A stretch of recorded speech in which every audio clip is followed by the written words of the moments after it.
Hard work is the fuel of progress. Navneethkrishna, born and raised in Bangalore, Navneet wears many hats. An ex-Googler, a YouTube content creator, and an MC, the host, and the cricket presenter. Navneet spent almost a decade with Google before he left to pursue his dream of being the sports broadcaster.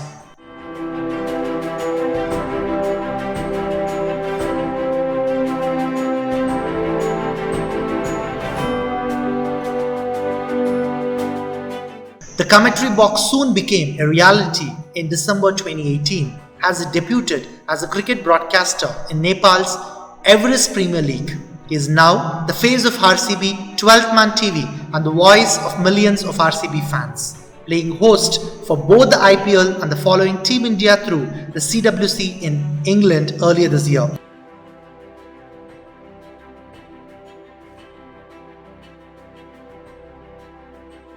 Ladies and gentlemen, join hands together for Navneethkrishna, the 12th man host of RCB for MYMIKE, hosted by RNSIT.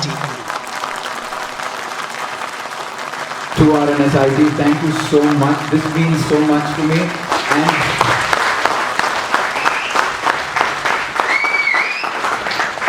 And not just having me here, but in the little time that, in the 15 minutes that I've spent over here, the hospitality has been very, very warm. Thank you so much.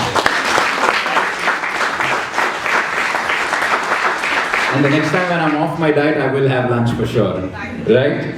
Alright, so are we good to go, guys? As long as you promise me one thing though. Can we do that though? One thing. Don't ask me when RCB is going to win the IPL. It'll happen. We need to hang in there. Right? But anything else, you can ask me for sure. Can you hear me fine right at the back? Right at the complete back. Can you see the slide as well? Or do you have monitors there with the slides? No, but you can see it here. Okay. Otherwise, are we good to go? Yeah? You can even... No, lights are fine. The background music also, you can just play. Okay? Yeah, okay. So, guys, now I just want to share a little story that hopefully will resonate with a lot of you guys. You know, you wake up in the morning, the first thing that you do is you look for your phone, you check your emails, and you get up, you get ready, you put on that ironed shirt, you get to work.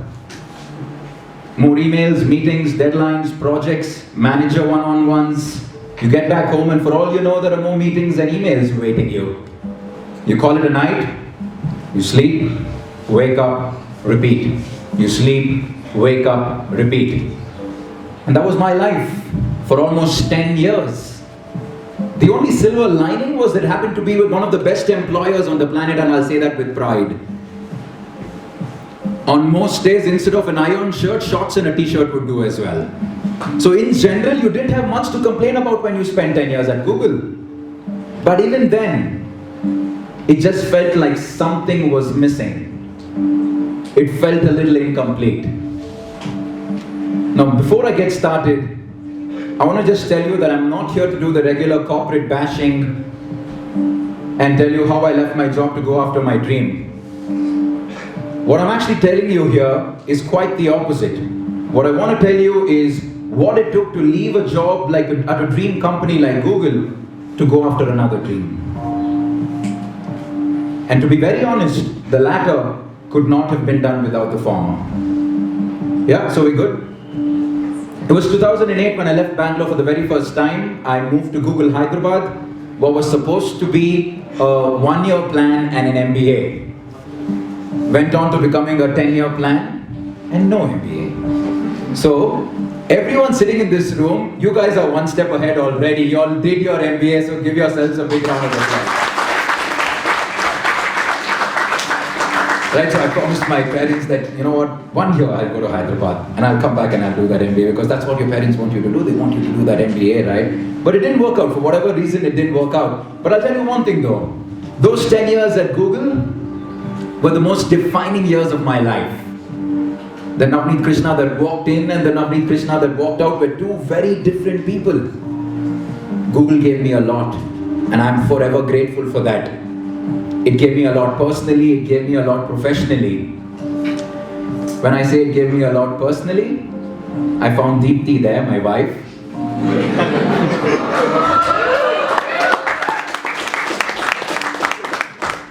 Funnily enough, it is true when they say Google helps you find your answers, right?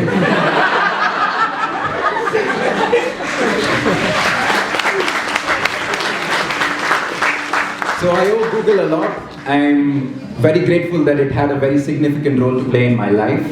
And it was during my stint at Google that I happened to hold the mic for the very first time. I got the opportunity to MC an internal event called the Fundu Manager Awards. Essentially, you call your managers on stage, you make fun of them and give away awards. Only Google will let you do that, right? That's Google for you. But for whatever reason, it worked out wonderfully. I enjoyed being on stage, holding the mic, got great feedback. That led from me doing that event to another event, and then another. I did like some fireside interviews. I did internal corporate sports tournaments. And I started to realize that, you know what? I like holding the mic.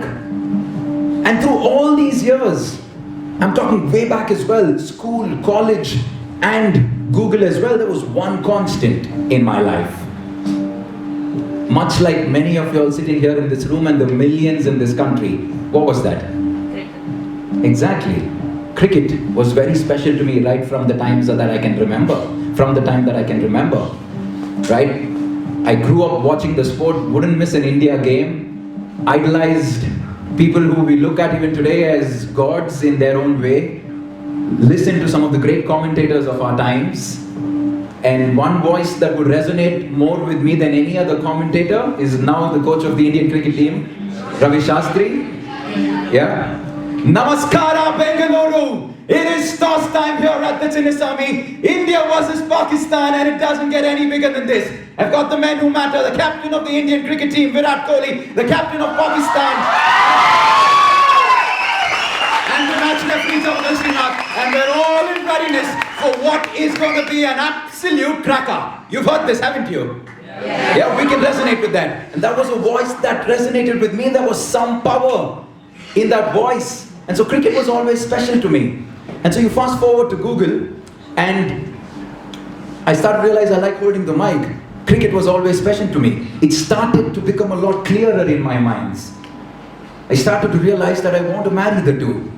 I love talking, that's why I'm doing that. But I love cricket. That started off my dream of becoming a cricket presenter.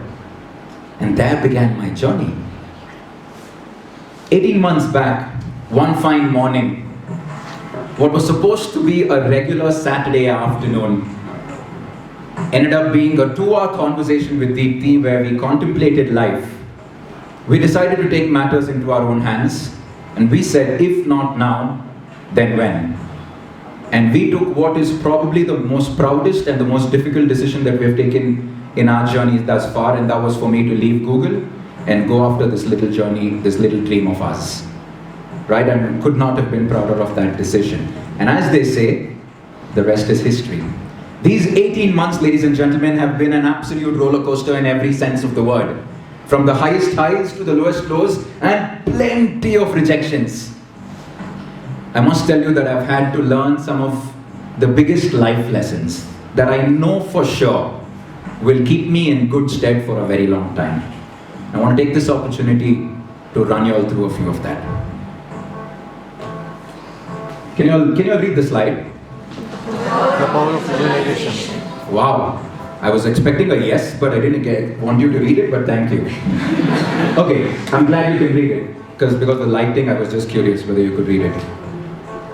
I'll tell you why this is number one.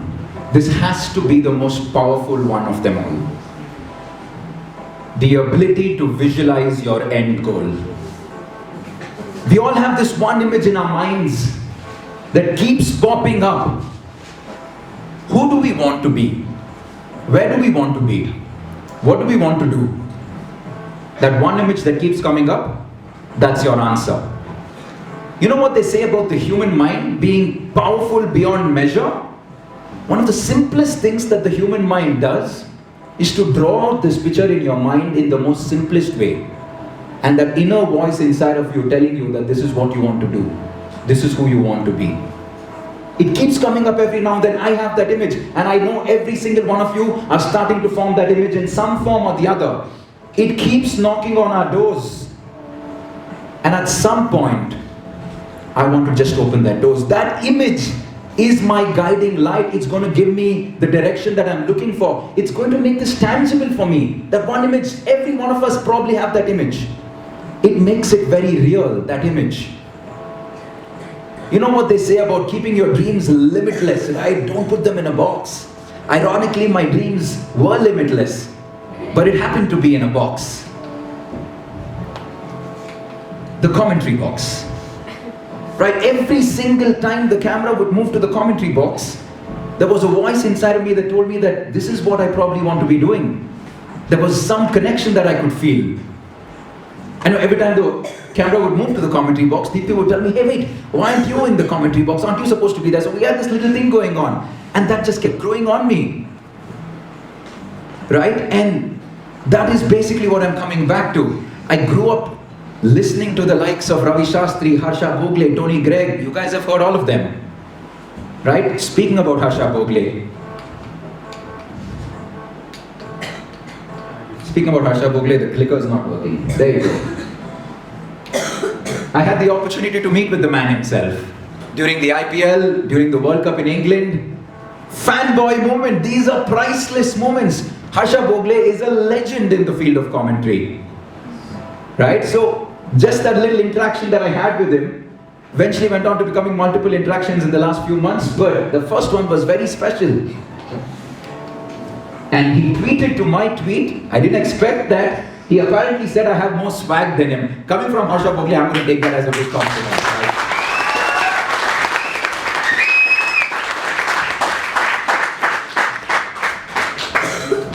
But coming back to what I was trying to say, for me, that image that I was visualizing was the commentary box. It gave me something to chase. It gave me something to go after. It made it tangible for me.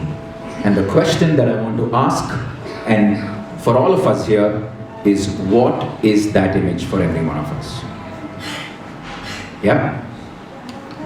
The next one. I'm not here to promote any sporting company. Right? But I'll tell you one thing. Sounds very simple, just 3 words. But this is powerful and impactful more than you can ever imagine. When was the last time you did something for the first time? We've all heard that line. But only when we actually put it to use do we realize how impactful and powerful it is. Every single one of us are guilty of contemplation, we're guilty of deliberation, and guilty of not taking action. But by just taking action, you start to realize that it's actually a lot easier than we thought it was.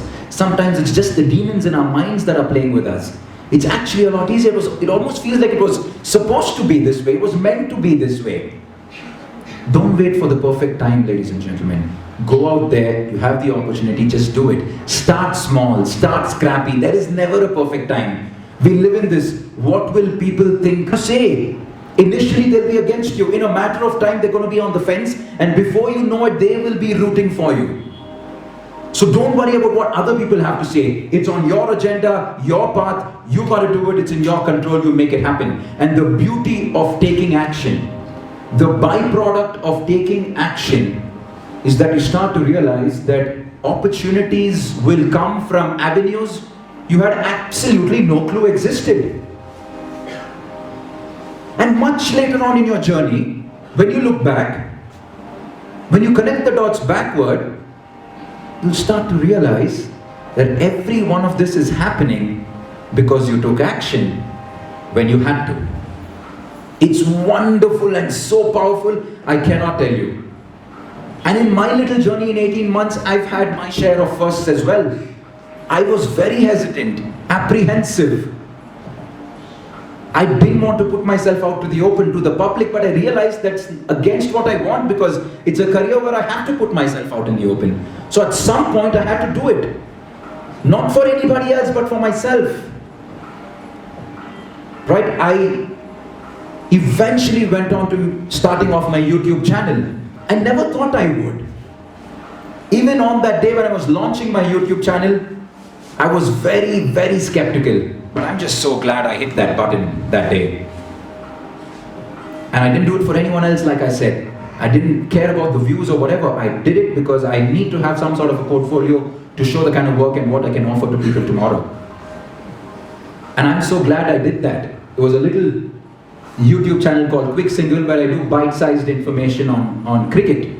I do 1-minute recaps, 2-minute recaps of a cricket match, etc. But I'm just so glad I did that because that led to another opportunity and then another opportunity, and that started to get the ball rolling.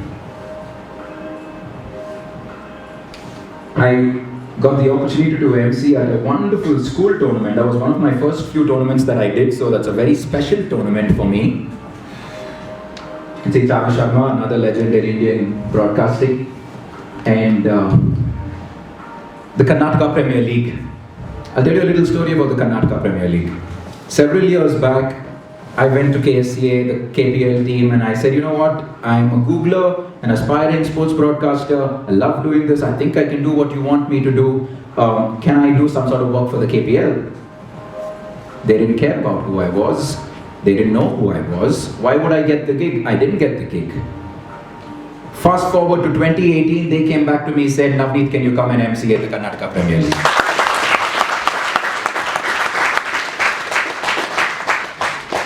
And I asked myself that same question, why? How come? But it was probably because I took action at one point of time. They saw that work and they said, maybe this guy can do it. And that is the power of taking action.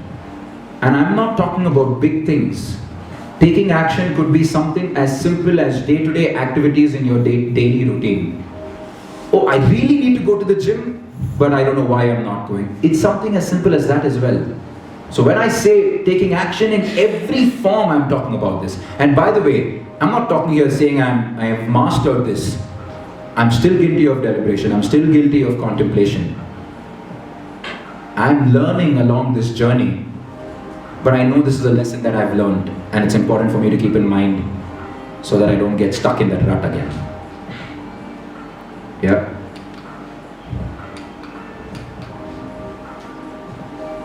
There's a reason I put this. It all looks nice and rosy on the outside. None of us live perfect lives.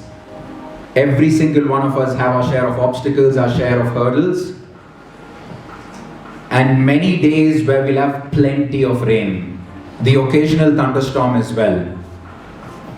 I'm putting it in those many words, it is not going to be easy. The struggle is real, ladies and gentlemen.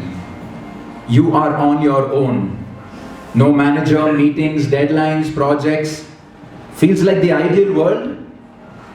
Actually, quite the opposite. The lack of structure, the ambiguity is going to get to you. You don't know who to talk to. You don't know where to start, because in a corporate world or anywhere else, you have direction. Here you are on your own, sitting at home and figuring out now what next. Right? So it is not going to be easy at all. And suddenly, you basically are trying to contact people. They're not going to give you time. They cut your call because they don't think you're important enough.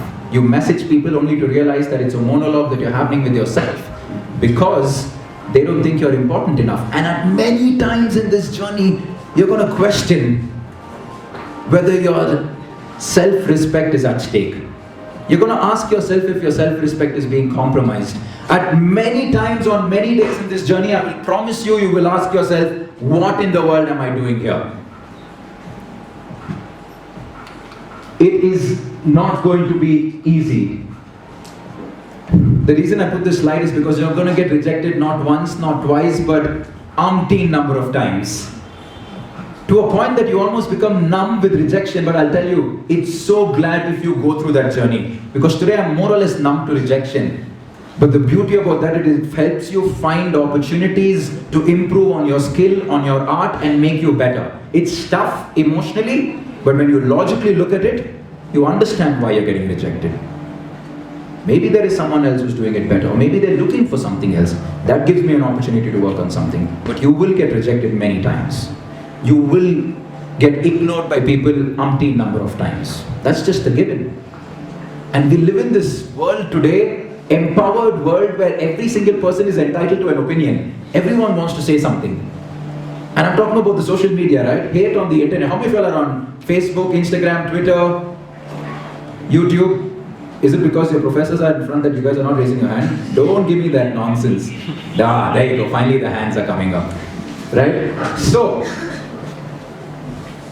you start to get comments. People are there in every area to put you down. I spoke about people having opinions on the social media. I've also forgot to tell you that there are also superstitious people. I get this kind of a tweet. Someone who says that the reason as to why RCB is losing is because Navneethkrishna is the host of 12th Man TV. So how? He's unlucky. We want Mr. Nags back. Nags fans? How many Mr. Nags fans? I will let him know. At least RCB were winning a few matches back then. How do you respond to something like this? After a point, you do that. You just laugh it off. Because people will say anything and everything. If you thought this was bad, this isn't bad at all. Wait till you see this. He is so black.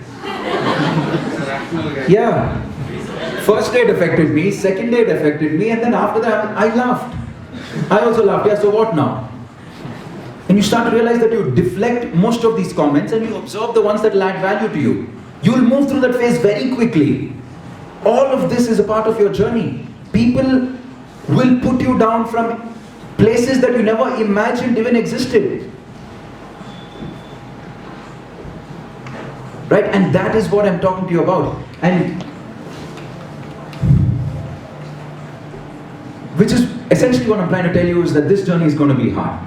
And at times when I do a big tournament and right after that I assume that everything is going to work well, I'm going to get a lot of opportunities, get a lot of calls, I'm sitting at home, staring into outer space. No calls for weeks, no calls for a couple of months. And on one fine day, I even opened the Google Careers website to look for roles in Google Singapore. Not that going back to Google was a bad thing.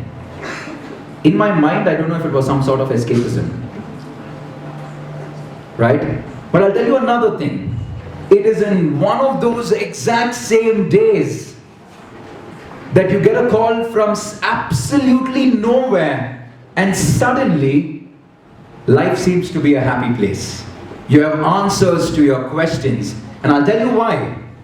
It is only because you took action when you had to and you stayed patient through the rainy days. And that is very important, ladies and gentlemen. This is not going to be easy, but I will tell you that it's all going to be worth it. That takes me to my fourth point. Very, very important, especially in today's world. None of us are alone in this journey. Not me, not you, none of us. And I'm talking not just about my journey. Every single journey that we're all part of in our respective lives, none of us are alone in these journeys. We live in a world where we all have wonderful support systems around us. Mentors who can add value to our lives. My only advice to you is to be open to seeking help. Don't always bottle it up in your mind, assuming that you always have the right solution and you know that the path that you're taking is the right path. Chances are that you're actually on the wrong path, but you're not opening up. Talk to people around you, identify your mentors. I found my mentors. I had my mentors at Google. I have my mentors here in this little journey that I'm going through right now as well. You'll realize that they add so much value and help lessen the burden. Those rainy days won't seem that bad after all because you have this wonderful support system around you. So don't assume that the world's responsibilities are just on your shoulders. You have people around you to help you go through this journey. Leverage them.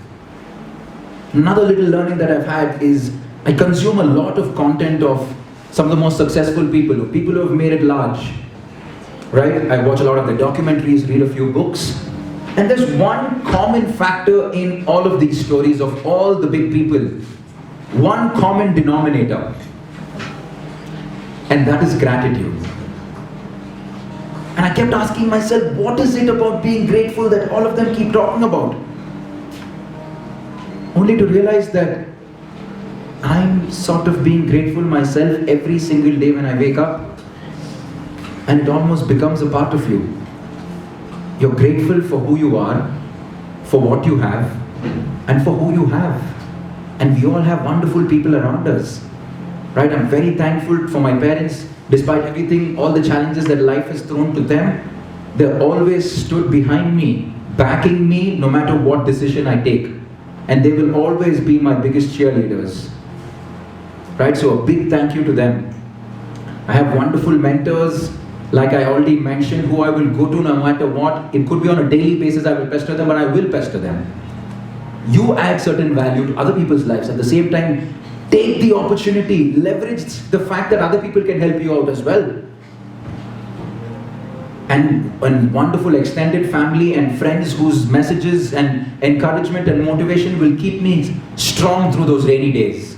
None of will go to a wonderful person sitting in Singapore, going to office every single day, doing what she does, just so that I can go out there and do what I do and live this little journey of ours. So the biggest thank you goes to my wife, Deepthi, for what she does.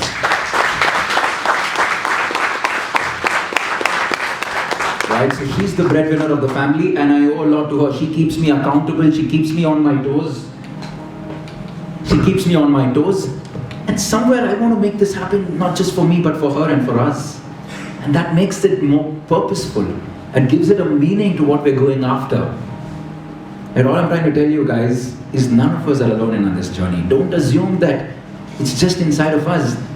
For all you know, a lot of problems that every one of us have in our minds right now inside over here, there are solutions from people inside this room itself.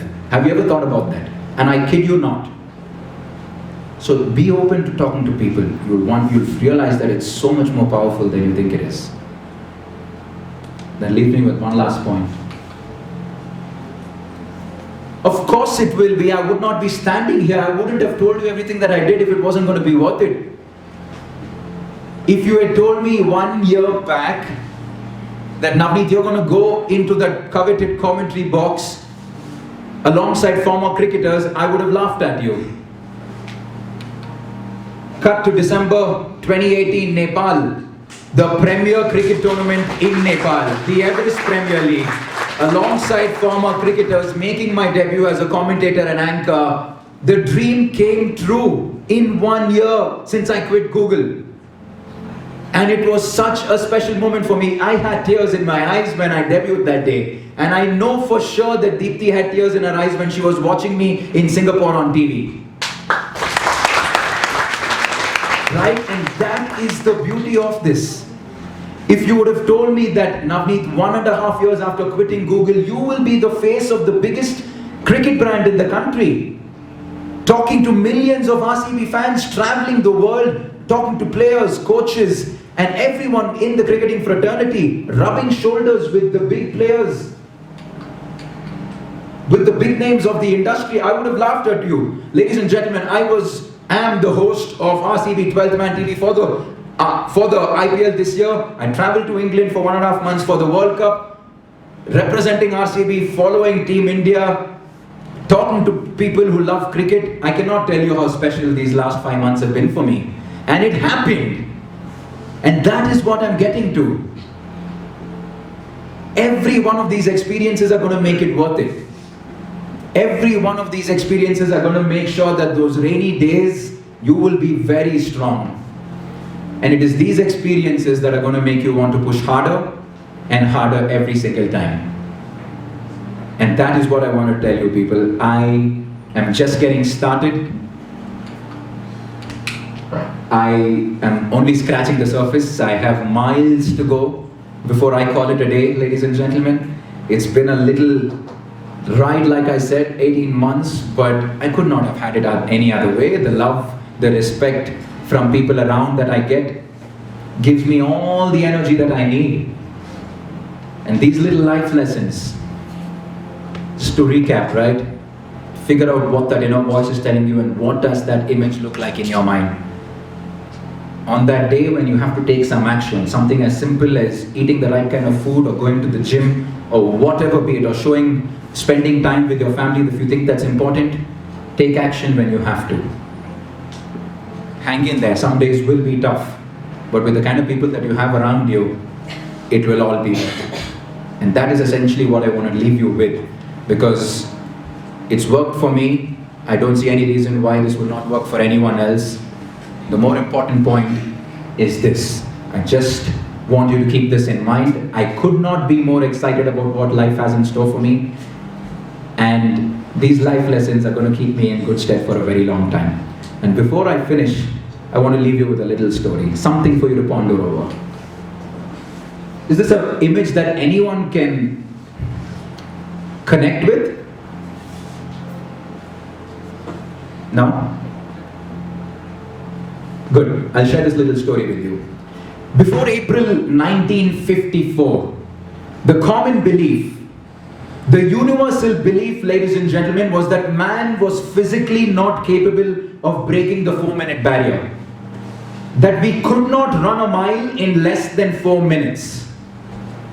That was the common belief, because it had never been done. But here's what happened on the 6th of May 1954. Roger Bannister came along, ladies and gentlemen, and became the first man on planet Earth to break the 4-minute barrier. He ran a mile in 3 minutes and 59 seconds and became the first man in recorded history to ever do so. Now, why am I telling you this story? What is significant about this story? Here's what's significant. From the 6th of May 1954 till today, I kid you not, thousands and thousands of athletes have gone on to breaking that record on a daily basis. What was once unthinkable, for centuries, mankind was not able to break this record. And mind you, Roger Bannister held on to that record only for 46 days. What was once unthinkable for decades and centuries, Bannister could hold on to that record for only 46 days. What changed? What changed, ladies and gentlemen? The device used to record time, did that change? Of course not. The distance of the race, did that change? Of course not. What changed? Belief, approach. Every single time someone got onto the track after the 6th of May 1954, they knew it had been done. And because they knew it had been done, there was a newfound belief about this goal, about this barrier that was once unthinkable. And all these thousands of athletes got onto the track knowing and believing that it had been done, so it's possible, so I can do it as well. And all I'm trying to tell you, ladies and gentlemen, is if you know someone around you who has dreams, goals, something that they want to go after, and you know what? They did it. They made it happen. Deep in your heart, you want to know that if someone else has gone after their dreams and they made it happen, you can make it happen as well. And it's possible. And it all comes down to you just going there and just doing it. And that's all I had for you, ladies and gentlemen. Thank you for being a wonderful audience. I absolutely enjoyed sharing my story with you. And thank you so much. If there's pin drop silence in the auditorium, I'm not too sure why, but did it resonate with anyone here? Yes. Could you all connect with this? Yes.